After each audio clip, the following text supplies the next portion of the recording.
Sa hindi pala nakakalam, itong pang-warranty ng isda. Ang unang step ko pala ginawa dito ay nagwa-winding ako ng transformer. Hindi ko lang napakita sa inyo kasi hindi ko nabibidyohan. Pero ang winawinding ko lang yan ay primary at isang secondary. Ang susunod naman na step ay maglalagay ng transistor.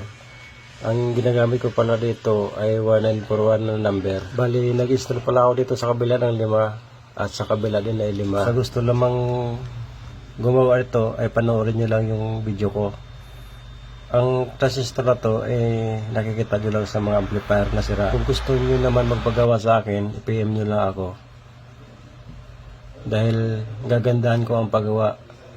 Ito ay sample pa lamang. Kung magpagawa pala kayo, ay gagawin kong 5 amperes yung transformer. Yung transformer na yan ay maliit lang yan.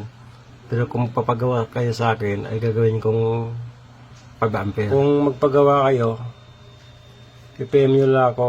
Gagawin kong 18 pieces na transistor at 5 ampere na transformer. Para pag lubog sa ilalim ng tubig, hindi siya magdadrop, hindi ihina yung kuryente.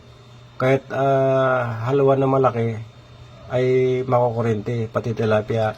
Ang susunod natin na step ay maglalagay na tayo ng wires sa collector.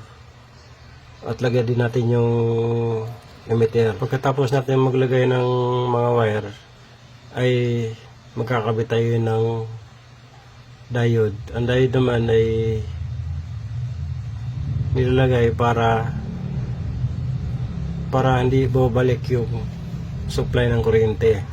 Ang susunod na step natin ay maglalagay tayo ng resistor. Ang resistor ito ay 10 ohms 5 watts, pero temporary lang ito. Yun lang yung available natin. Pagkatapos ito ay ititis fire na natin.